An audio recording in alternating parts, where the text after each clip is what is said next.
this episode of In the House. So we have a great talk today. We have Han Vu from WallBytes here today.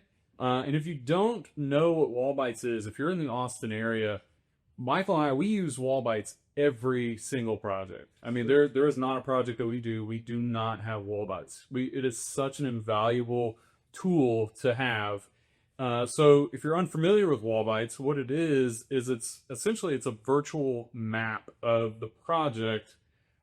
Usually prior to installation or prior to hanging sheetrock, you're going to come in and map the space. You can map the entire house.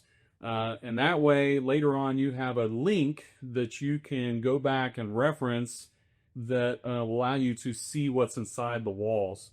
And I can't tell you how many times this has come in handy where, it's like, well, where do we run those wires? Or I'm pretty sure there's somewhere. Yeah, those wires are somewhere. Or man, I know there's plumbing in this wall. I don't remember where. And it's such a great tool to have because you can go, right to the floor plan. You can locate that camera. You can pull it up and see that wall. It's, you can zoom in and out, and you can even look around and see inside the space. It's all, 360-degree view. So it allows you to see what's inside the wall after the finishes are applied. And you can find things like stud locations, framing details, like we were talking about electrical, plumbing, blocking, steel, structural steel, all that kind of stuff, the kind of things that you need to know. And then you might be asking yourself, well, who uses WallBytes? So, anybody can utilize WallBytes because, contractors like us, we use it all the time. Owners, builders, developers, renters, even, trades can even hire WallBytes and have this done. Inspectors, you name it. The list goes on. So that's what we're going to be talking about today. And then, Michael, what we wanted to start doing was, giving a little bit of shout out to some of the other builders here in Austin and, giving them some praise for their hard work. So who do we have this week on our builder shout out? This week we've got Lonnie and Graham. Just finished a great project for House Beautiful publication. Does a house somewhere in the country every year, and Lonnie and Graham did a great job. They really did. We had the opportunity to go view that one and before its release, and they did a really good job. A tip of the hat to them because they had to work with a lot of different design teams on that, and it's always a hassle getting information readily available and having that on hand. So I can't imagine having to work with a lot of different designers. But they knocked it out in the park. They did a good job. So if you want to go check them out, Lonnie and Graham, on Instagram, go see their work. They did a good job. Also, this is big news. This is huge. I just found this. My wife texted me before we started recording. She took a screenshot. This is huge headline. So Chick-fil-A is going to start offering chicken and waffle sandwiches here in Texas. Did you know that, Han? I did not know that. Holy crap, this blew me away. Because you probably don't know this about me. Chicken and waffles is hands down my favorite meal. I love chicken and waffles. So I'm super excited. But December 1st is when they're going to start rolling this out here in Texas. So go get you some chicken and waffle sandwiches. For sure, gonna have to go check that out. I might have to go on a run beforehand, but that's gonna be awesome. Yeah, you could. Yeah, do the hard work out, and then you go get you some chicken and waffle. But anyway, so Han, I appreciate you coming on and taking time to come chat with us. So I want to get right into your background. Tell us, where you're from, and how did you get into WallBytes? Like, where did this come from? Well, long story short, it started, I guess, after high school and to go into college. My parents are from a medical background. They wanted all of their children, of course, to go in the medical field. And they got the first two to go in medical school. And when it was my turn, honestly, the thing that they gave me more than anything else was time. I didn't have to work, so I had time to read. And I had perhaps read too much, but Talib says that tells me I shouldn't get a regular job. And, and throughout the whole time in college, I was able to travel a lot. One thing just always attracted my attention was architecture and art and music. So, I had to go through the whole thing with my parents. So I have a degree in cell molecular biology. Also, have a BA and a BS, and also a degree in chemistry with the minor in art history and all sorts of stuff. It's been a long time waiting to get what's up. And we snuck that art history, So it's not a thing. When I decided to go to, I went to a couple medical school interview, and they always asked me that question: "Why do you want to be a doctor?" And honestly, I could not say I wanted to cure cancer, not because I didn't want to, but I felt like there were other people who were more qualified to cure cancer than me, and I wanted to do something that was very selfish and things that kept my attention. And so I applied for grad school to go to this program in New York City, where they train people to be museum curators and encyclad. And that was in 1998. Along the way, I had to figure out how to pay for college. So I started with a friend, a restaurant in Lubbock. It eventually grew to 4. But it didn't generate as much money as I thought it was. I sold it. Went to grad school, and when I got there in '98 in New York City, they were still on the word perfect on the blue screen. And I was like, wow, that's old. That's old. And so I interviewed around, trying to get an on-campus job, and went to the exhibition department. And I realized that I can really show them how to do desktop publishing, printing, and things like that. So started working for them as an intern, and then around 2000, I was sent to Seattle to a tech museum conference where Apple was demonstrating this QuickTime VR, where they can take a vase and they were to scan it and show in digital space of like, look, you can see it in the round. Wow. And you can also reverse that so that you can put the camera in the middle and record a room. Because a lot of people don't realize that, like, when museums have exhibitions, there's a reason why this painting is next to that one. There's a story that is being told by a curator. And so this may be the only time ever that these 3 pieces will sit next to each other. So the drive to document these exhibitions dates all the way back since the first day of photography. You can look back at old museums, and they always have exhibitions, photos, documents that what were shown, whether so. And so when I got that technology, came back to the museum, and I started documenting by 13 exhibitions using QuickTime VR. But back in this, you have to put a camera on a tripod, really even it, and spin it. And manually? Manually, yeah. Oh, geez. And then that will look for one band. Yeah. If you want to look up, you got to come back and tilt it up and do that.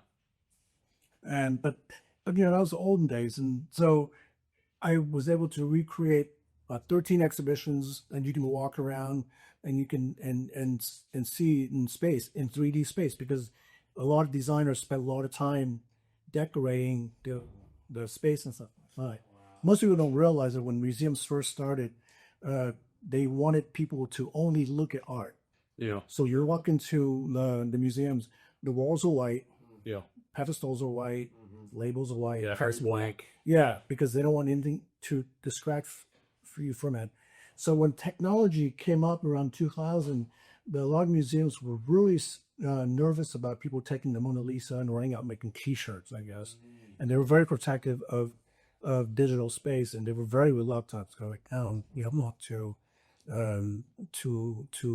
open up our treasure so that people can monetize, but they didn't understand what it was about. Yeah.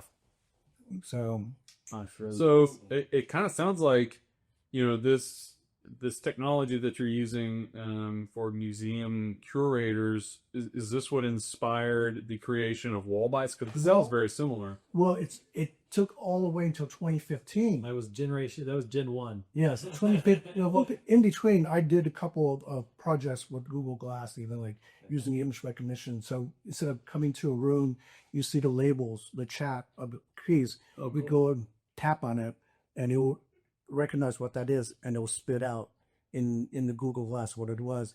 And the show was a Colombian exhibition of Colombian contemporary art.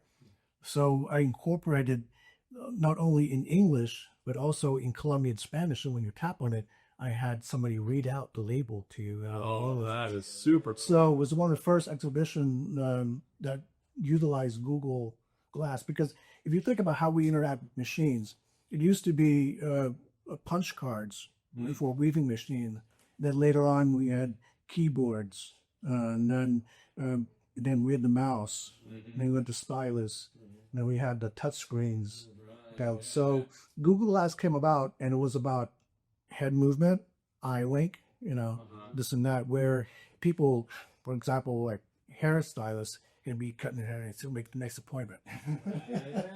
It's not for everyday use, but there's a lot of application for it. So there's other technology that comes up, how to interact with machines, they're like using your tongue to interact. And so Google Glass and things like that will make us more disappears, but will always be part of how we interact with machines. Right.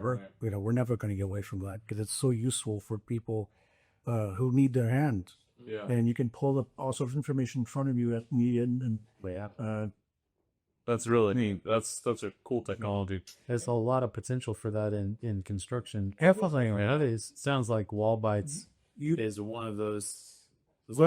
You could do it so that, for example, everything's GPS based now, so that when you stand on same place, it knows. So it could be one of those devices that you can stand in the same place every day and look around and see the changes, and you can actually kind of scroll back. Oh, what was that 2 days ago?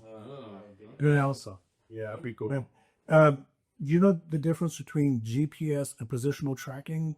No idea. So GPS is like taking the bed sheet, put a grid on it, and throwing it over a table or something. Everywhere that thing is contoured, it's a GPS.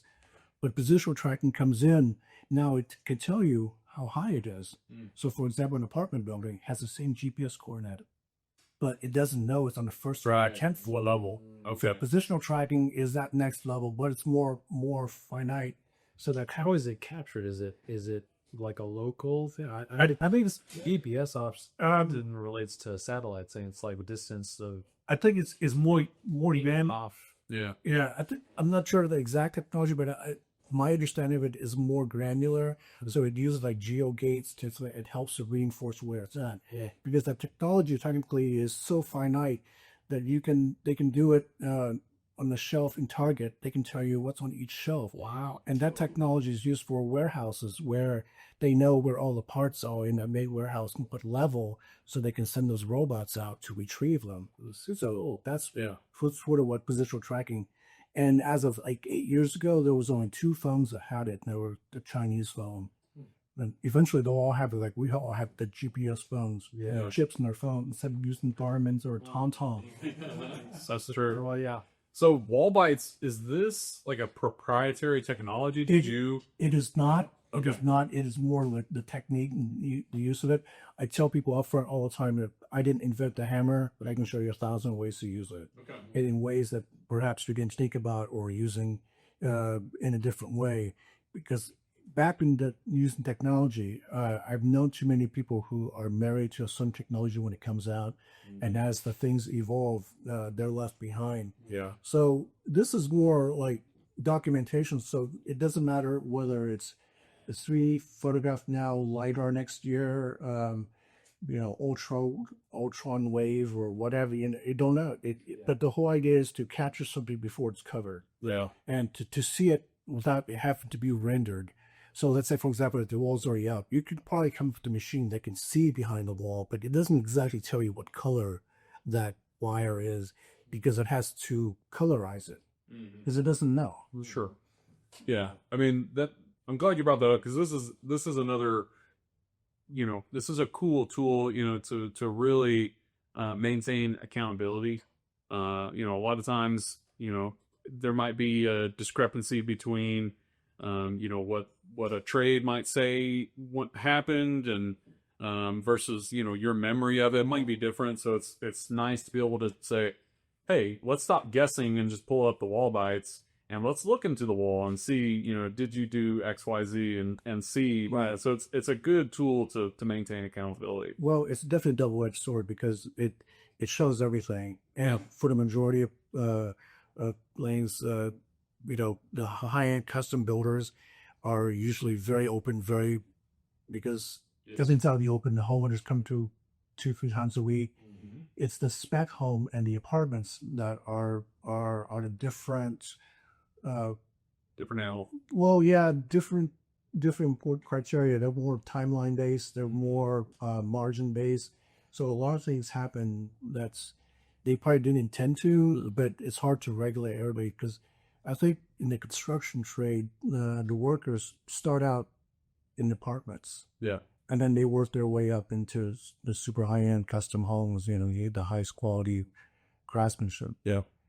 What percentage of your projects, Han, that you do are apartment versus, house, spec home, or custom? And No apartments. how does it break out for you? The majority are high end custom homes. A small handful are spec homes. Cool. Just because it's something that the builder does on the side, or Like a custom spec. yeah. Yeah, I bet. And then no apartments. No trap homes like big builders. Those guys don't want accountability. They don't want it. They don't. They really do. Get out of here! Yeah. That's trouble. Taking pictures. Yeah, you don't take the picture of that. And not only that, because I take pictures of inside the voids and inside cavities, behind fireplaces, and wherever. They're really great photo. I mean, you could see, even if there's dust or something on some of the blocking, that's you get really good picture quality. So it's really high def pictures. Before you were saying the 3D picture, I want to qualify that by saying that if I do my job right, you should be able to see both sides of every beam and stud. Yeah. So like a lot of people have photographic memory when the walls are open, but as soon as you close it, they're like, I think it was there, and people only take pictures of walls that has something in it because they'll say, "Oh, there's something in it. That's why I didn't take any pictures." That is such a good point. Yes, I tell you, you always have an issue in an area that you didn't take a lot of pictures in. Yeah. You think like, oh, this has got a lot of plumbing in it, or a lot of there's a lot of stuff going on. I need to document this really well. And that ends up not being where you have an issue. You have an issue over here where you didn't take a picture. And you're like, God dang it. I can't tell you how many times that's happened to me. It's like, that's the one area I didn't get a picture. But so walk us through a little bit of the process. So when you show up to the job, it's either single level or multi-level. I don't think it really matters, but you kind of work it like a grid, right? So you're taking pictures, every 3 or 4 feet? Well, every room has a formula, from a bathroom to a closet to a circular room to triangular room to odd shaped room. So when I walk in, I figure out mainly I look up in the ceiling and see what's there because that determines how many spots it's taking. Okay. Because in a real complicated ceiling, I had to move 2 feet instead of 5 feet. That's for so, and then put the grids in between. But the whole idea is I should be able to see both sides of every beam and stud, and that's awesome. And that's sort of the rule. I've done so many of them now that's automatic, and it's easy for me to train somebody to do it, to show, okay, if you're in this situation, what to do by a window in a dark closet, there's people moving around, all sorts of stuff. That it's like making this. I always call it a map. Yeah. This map has a value all the way up until the house is destroyed. And it's not about what wall colors did you pick, what cabinets did you pick, what kind of doorknobs did you have. It's not about that. It's not about selling your house, selling this house as a dream. It's mainly the structure of it. So so the guts of it. So later on, if you have a problem, you can know exactly where that pipe is instead of having to guess, is it there or is it there or is it there? And it saves time. And it's I try to do it so that if like the ceiling cavity is more than so many inches or feet, then a layer will be made inside of the ceiling cavity. Yeah. But the whole idea is, to help the builder see as much as possible. You may not want to see it now, but 5-10 years down the line, you're like, wait a minute, what's up there? Or right, you've forgotten it all. That's also really good. I mean, there's been plenty of times where we'll build a project and 10-15 years later the owner wants to remodel or make an addition. Well, if you had WallBytes on the original structure, on the original build, that is such a game changer because now, I mean, you don't need to tear down walls to see inside, like where's the structure, where's your plumbing at, like you can see everything. Yeah. And it just makes that, if you're trying to do an estimate, it makes that estimating a lot easier because you know where things are run. Structural, I mean, it kind of makes the process a little smoother from the beginning. Yeah. Because you know exactly what you're getting into if you have WallBytes on that project. Well, that's what on the builder side, but architects who use it, they use it in different ways. Okay. So sometimes they have me come out pre-demo, Right. and then they'll have me come out a second time after the sheetrock is taken down, because now they can see where all the water pipes are, where all the was are. So when they go back into designing, instead of having to keep sending architects back out to take a look at where was this and make measurements, Right. they kind of get an idea of where everything is. I've also done foundation pre-pour, Yeah. so you can see where all the pipes, all the trenches are, so it saves you time later on. That's huge too. You know. I think we've even used WallBytes on like Creek on Night for pool shells. Yeah. That's another big one. Yeah. Because you don't want to be trying to demo or drill into a pool shell because you don't know where those pipes are. Yeah. You know what I mean. So That's also it's like before you place the finished product, whether it's concrete or insulation and sheetrock, before you cover anything up, like it's so beneficial to have things well documented. And pool shells are another one So I got a question on this here. We were talking about a lot of different scenarios, stages of construction. You're talking about foundation. You're outside. You're in Texas, so it's hot. Or you're in framing stage, let's say, and there's dust everywhere, but you're working with electronic equipment. And you have a lot of different pieces, and some of it's expensive. How do you do that? Try not to break any lady. I've not been on a job yet where one of my lights was like kicked over. That's a trend that not to be broken. Yeah. But I tell people all the time, please be careful because I can replace my lights, but your needs could be expensive to fix. So I don't mind people kicking the lights. I can replace that, but don't trip. Don't trip. That's another good point. I forgot about how the lighting, how you bring in. I mean, you literally have like a grid of LED lights on the floors that shine up into the ceiling. So you're not getting a dark picture. Right. Yeah, everything's well lit. You see where the plumbing, electrical, and HVAC is. Like, Yeah. very, very. Yeah, but a lot of the attic spaces, you see it clearly now, but after they insulate, that's where most people store the Christmas decoration all season, and it's filled with stuff, and you'll never be able to see things again. But and I think it's useful to have this like a map, it's like a Google map of inside your house. And I like how it's flexible. So, I mean, because you're working essentially, so what you receive, like if you're the builder or the owner, you essentially receive like a link, and you can click on that link and it'll take you to the WallBytes, and you're looking at, there's like a floor plan, and you can choose, there's dots everywhere, and each dot is where you took a photo, and you can choose in that floor plan where you want to be. But you can also add to it. We've done this plenty of times with remodels or additions where you have an original map. Yeah. But if you want to add to the WallBytes, you don't have to redo the whole house. You just add to that link. Yeah. You can add a section to it, and I think that's great. That adds that flexibility. I also want to emphasize that user interface. That's my design. That's Talk to us a bit about the user interface. So basically, I wanted to have it as clean as possible. There's no branding. There's no borders. The only branding is at the nadir at the very center. But you can make it so that what people do, they can go full screen mode and take screenshots of that and share that as which we do all the time. Screenshot and print it. And there's no there's no address on the maps. There aren't any dates on the maps. Private, yeah. There's no information given. Even if there's a patio picture, usually I try to blur out the neighbors so that there's any privacy. So that The link that I create, I send back out. It's also disguised. There isn't any www.wallbytes.so and so, where people can do track everything that has a wallbytes in it. It's all scrambled. And it's I use AWS because it's very stable, and anybody who hacked that is, you might as well have my data. Yeah. So you're adding that. Yeah, and it's universal. I'm not gonna pretend like I know what AWS is. Amazon Web Service. Oh, okay. It's the compared to Google has one, the Microsoft has one.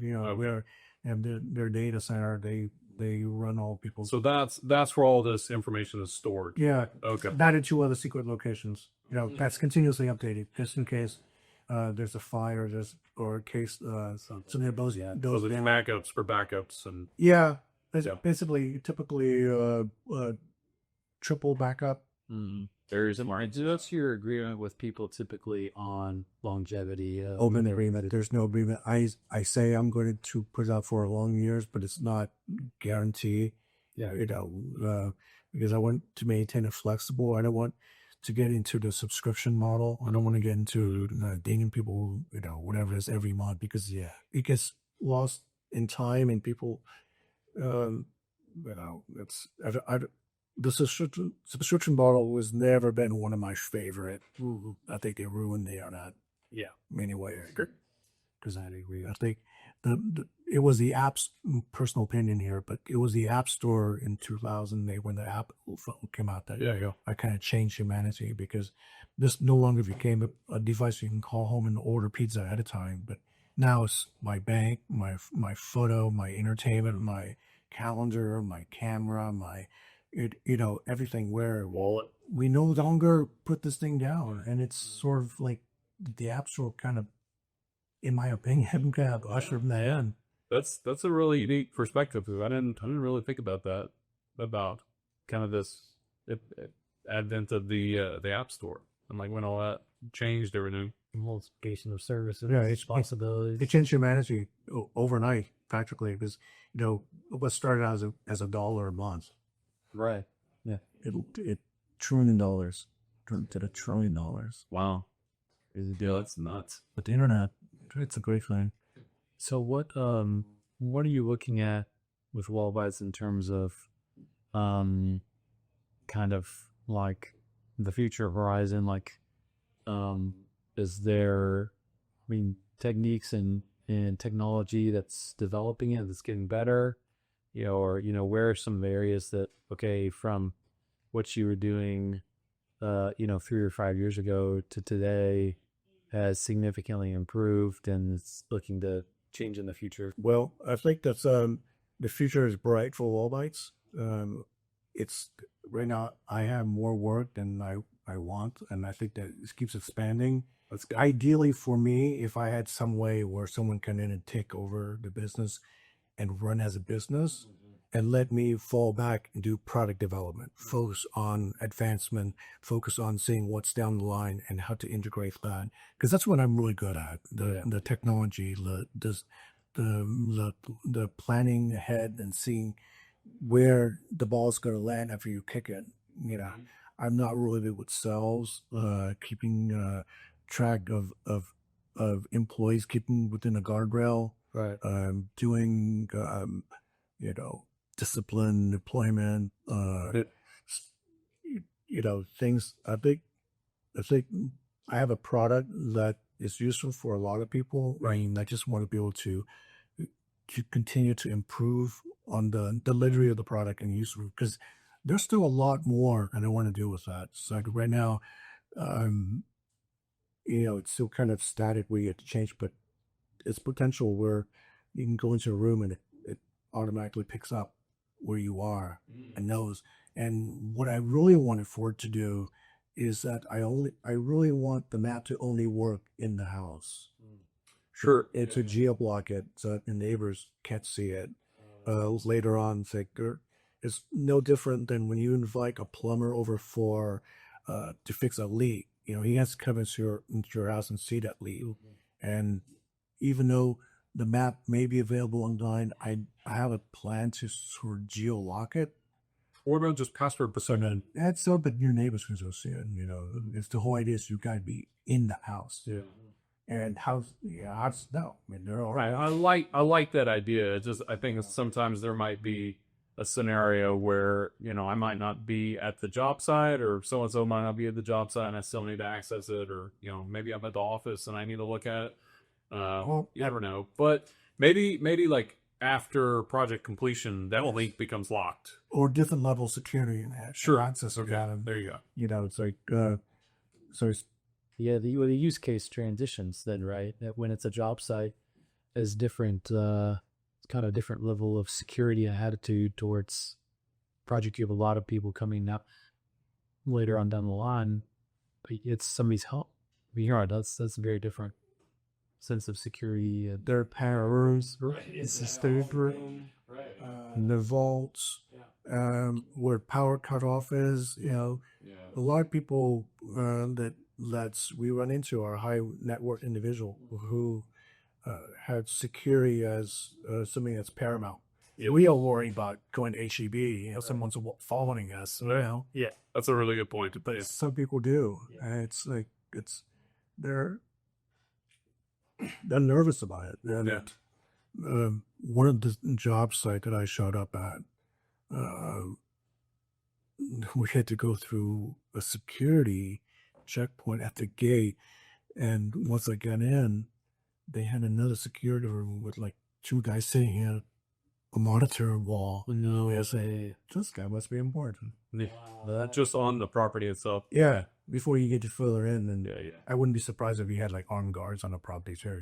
Yeah. I know there's been a few projects that have had their own. What kind of life is that? Hey, that's the life for somebody. It's not for me, but that's really sacrifice. Yeah. yeah. Yeah, if you're, being rich and famous isn't all that it's cracked up to be. There's some things that you had to let go of.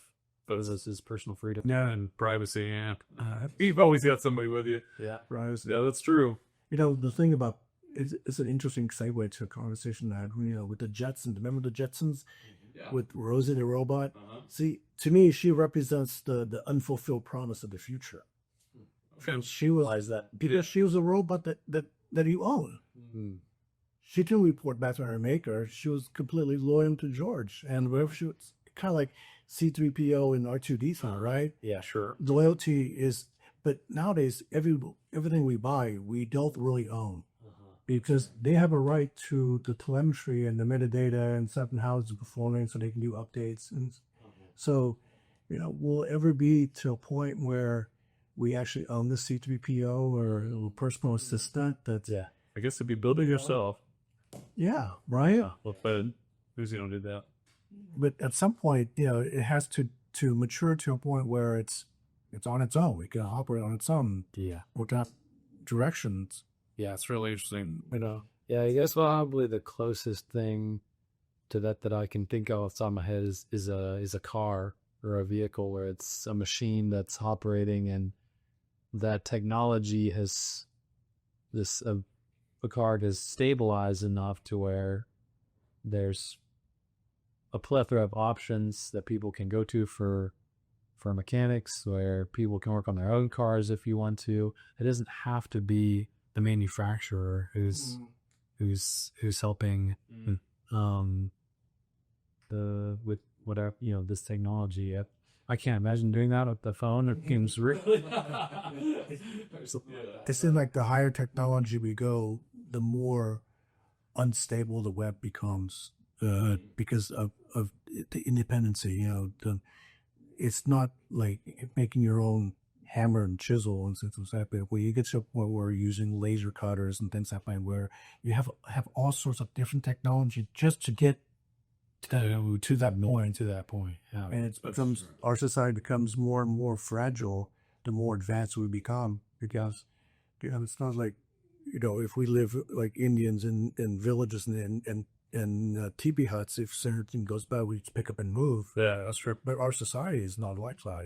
It's more grounded. Yeah, it's more fragile. Yeah, I don't want to say in a pessimistic way, but it's like the more complications you have, the more things you have to support it. That's true. It's kind of like this illusion of freedom. Like we have freedom, right? But I mean, it's not like a true freedom like you just talked about, like with the Indian tribes. Like that's freedom. I mean, you're on your own. You're supplying. You're providing for yourself. Yeah. And move wherever the heck You you make want. your own weapons. You make your own clothes. Yeah. You grow your own food. Hunt your own food, and you make your own house, and everything's on you. Like that's true freedom, really. It's wild. But I mean, what we have today is like we have freedom, right? We have liberties and all these other things. But I mean, you just said. I mean, I think you hit the nail on the head. We're tied to where we are, and it's like it's kind of this uncomfortable thought of like truly being on your own and having true freedom. Like Yeah. that's kind of uncomfortable. Oh, You guys, you know what I mean? you guys have kids? I have two. He's about to have one. Okay, so this is a perfect example of it. Like kids, when they're born, they don't have anything. I'm totally happy. They don't have really but a handful of things. We're the one that has everything, and as they grow older, they have to have more things that needs update and like the more things you have, the more complicated your life becomes. For example, if I were to give you a pencil box, you're gonna have to put a pencil on it, and then if you can use a pencil, you're gonna need a sharpener. And if you have a pencil and sharpener, you can have pens.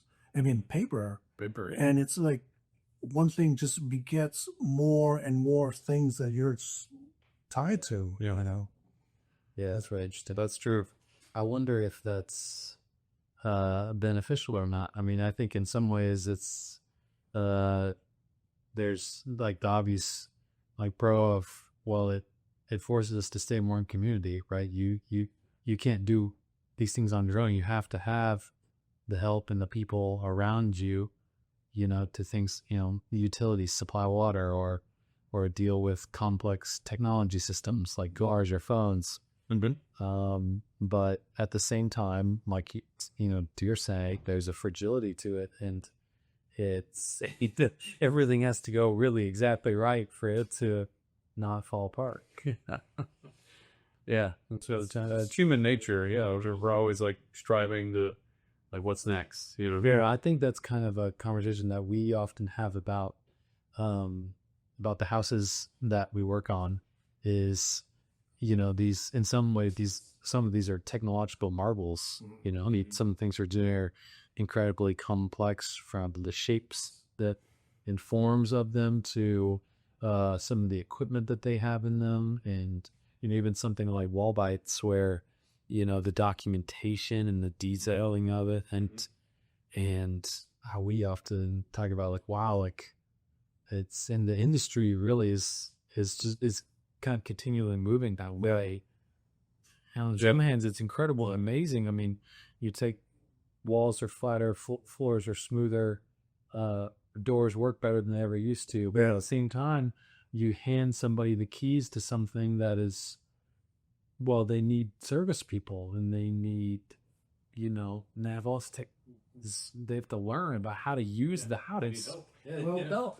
Honestly, buying a house shouldn't be no different than buying a car.